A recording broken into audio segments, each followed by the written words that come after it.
मतलब एक्टिंग कर सकते हैं, वो काम कर सकते हैं, क्योंकि फनकार तो इससे तो रजब साहब हमारी पाकिस्तान इंडस्ट्री आगे बड़ी फ्रेजाइल है। हिंदुस्तान वैसे डोमिनेट कर रहा है, इस हुकूमत ने इजाजत दी हुई है पाकिस्तानी फिल्मों को आने की, पिछली हुकूमत ने भी दी हुई थी। तो फिर पाकिस्तानी फिल्में तो बिल्कुल परफॉर्म नहीं कर पाएंगी और ना उनको शोज, एक तो वैसे ही काम नहीं हो रहा, दूसरा हिंदुस्तान यहाँ पे डोमिनेट कर रहा है, तीसरा आप कह रहे हैं कि एकदम तहफ्फुज़ का शिकार हो गए ज्यादा जो है आर्टिस्ट जो है, तो फिर काम किस तरह होगा? ये तो पूरी इंडिया की मंडी बन जाएगी पाकिस्तान की फिल्म इंडस्ट्री। जी, आपने बहुत अच्छा सवाल पूछा कामरान साहब। पहली बात तो ये, पाकिस्तान में बहुत कम फिल्में हैं जो बहुत अच्छी बनती हैं। जब वो अच्छी फिल्म बन जाती है तो उसको सिनेमा ही नहीं मिलता, और जब सिनेमा मिलता है तो उसको शो की वो टाइमिंग दी जाती है जो कि जिस लोग पे लोग फिल्म देखने कम ऑडियंस घर से निकलती है। जैसे ईद आती है तो कोई फिल्म रिलीज होती है तो ऑडियंस तो रात को शाम को निकलती है फिल्म देखने के लिए, तो वो सिनेमा जो है, वो जो टाइमिंग है वो हिंदुस्तानी फिल्म को दी जाती है, उनको प्रेफरेंस दी जाती है।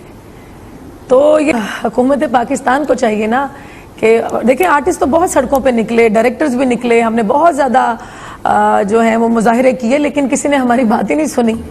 क्योंकि जब हिंदुस्तान आपके मुल्क के खिलाफ कोई फिल्म बनाता है, आपके मुल्क में उसको बुरा भला कहा जाता है उस फिल्म में, वो फिल्म तो ये रिलीज नहीं करते, उसको बैन कर देते हैं, और वो फिल्म फौरन रिलीज कर दें। जो फिल्म आप अपनी फैमिली के साथ जाके देख ही नहीं सकते, उस फिल्म को सेंसर ही नहीं किया जाता।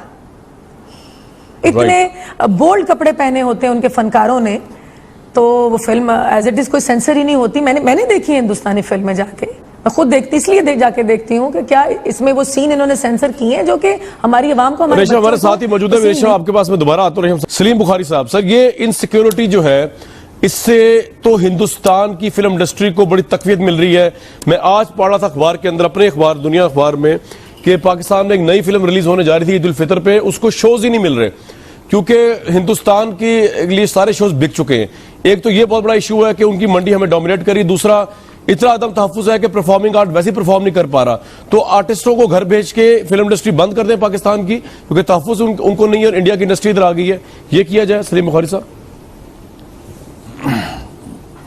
पहली बात तो यह है कि ये आपने जो मौजू उठाया, इसके ऊपर तो मेरे ख्याल से एक से ज्यादा प्रोग्राम आपको करने पड़ेंगे, और फिर जो कुछ रेशम ने कहा है मैं उसको भी थोड़ा सा रिस्पॉन्ड करना चाहता हूँ जी। इसमें कोई शुबा नहीं है कि जो हमारे आर्टिस्ट हैं वो बहुत ही सेंसिटिव कमोडिटी और सेंसिटिव सेगमेंट होते हैं हमारी सोसाइटी का। लेकिन अगर आप पाकिस्तान की फिल्मों की तरफ देखें, जो पंजाबी फिल्मों की कामयाबी का राज है उसमें सिर्फ यही है कि मार धाड़ और मौला जट और पता नहीं क्या क्या नामों से फिल्में जो बनी हैं, जो जितनी वायलेंस उसमें दिखाई गई है, दैट ब्रीड्स वायलेंस। उसको देख देख के जो यंग आदमी है, जो नौजवान तबका है, वो उसको आइडियलाइज करके फिर उसी किस्म के वाकयात में मुलव्वस होता है। एक तो ये वजह है बड़ी उसकी। दूसरी वजह यह कि बेरोजगारी की तरफ उन्होंने कहा, यस, इसमें कोई शुबा नहीं है कि ये भी एक बहुत बड़ी रीजन है उन लोगों की जो वायलेंस का हिस्सा बनते हैं, जो मुआशरे को यानी तशद्दुद का निशाना बनाते हैं और मुआशरा जो है जिससे बिगड़ता है। जहाँ तक इंडियन फिल्मों की रिलीज का यहाँ ताल्लुक है, ये एक बहुत पुराना इशू है, और इसके ऊपर जो मेरे नज़दीक सबसे काम की बात कही गई थी वो ये थी कि अगर हमारे यहाँ क्वालिटी फिल्में बने तो इंडिया की फिल्में जिस रफ्तार से फ्लॉप हो रही हैं और जिस रफ्तार से लोगों ने उन्हें देखना बंद किया है, हाल में हमारे यहाँ क्यों नहीं है? मेरा सवाल ये सलीम बुखारी साहब कि दुनिया जहान में कॉम्पिटिटिव मार्केट का असूल है कि अगर आपकी मार्केट फ्रेजाइल है तो आप स्ट्रॉन्ग मार्केट का जो कम्युनिटी अपने घर में नहीं बिठाते, वरना तो आप बिल्कुल ही फारिग हो जाएंगे, आपका मुकाबला कोई नहीं फिल्म इंडस्ट्री से इंडिया की। तो ये आ क्यों रही है उस सिलसिले में, क्यों हो रही है? कामरान, इसके ऊपर भी दो राय हैं। एक तो यह है कि जी कंपटीशन अगर ना हो तो कोई भी सेगमेंट हो सोसाइटी का वो तरक्की नहीं करता, चाहे वो बिजनेस हो। लेकिन आपकी बात दुरुस्त है कि हमारे यहाँ चूंकि फिल्म के ऊपर ऑफिशियल पैट्रनेज है ही नहीं कहीं, कोई एक काम किसी हुकूमत ने आज तक फिल्म के जो एक्टर्स हैं, जो फिल्म डायरेक्टर्स हैं, जो प्रोड्यूसर्स हैं, उनकी बहबूद के लिए कहा किया हो तो मुझे बता दीजिए। एक अदारा बना था, अगर आपको याद हो, आपके वालिद साहब को तो यकीनन याद होगा, नेशनल फिल्म डेवलपमेंट कॉर्पोरेशन जी। वो अदारा भी दफना दिया गया, वो इस्लामाबाद के किसी कब्रिस्तान में उसकी लाश पड़ी सड़ रही होगी।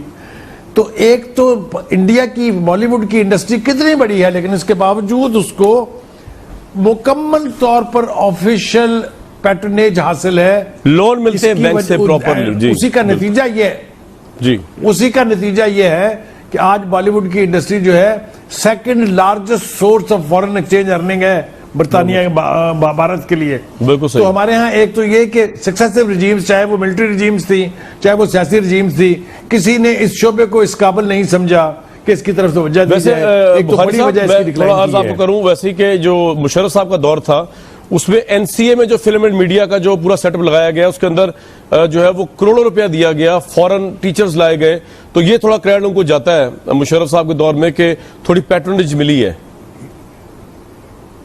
वो उनकी जो थी ना जी, वो एनलाइटनमेंट का जो प्रोसेस था जी। उसके एतबार से यस ऐसा हुआ, आप ठीक कह रहे हैं, और उन्होंने इनकरेज भी किया ऐसे एलिमेंट को। लेकिन उस वक्त तक हमारी फिल्म इंडस्ट्री इतनी बुरी तरह से बिखर चुकी थी कि कोई एक रास्ता दिखाई नहीं दे रहा था। अब तो ये चंद लोगों ने बीड़ा उठाया है, तो मुझे उम्मीद है कि कोई ना कोई इसका इम्पैक्ट होगा। लेकिन ये बात बिल्कुल दुरुस्त है कि जिस मुआशरे में इतनी वायलेंस होगी, जिस मुआशरे में इतना खौफ होगा, वहां पर आर्टिस्ट, वहां वो कम्युनिटी है जो सबसे ज्यादा इफेक्ट होगी। बिल्कुल ठीक है सर।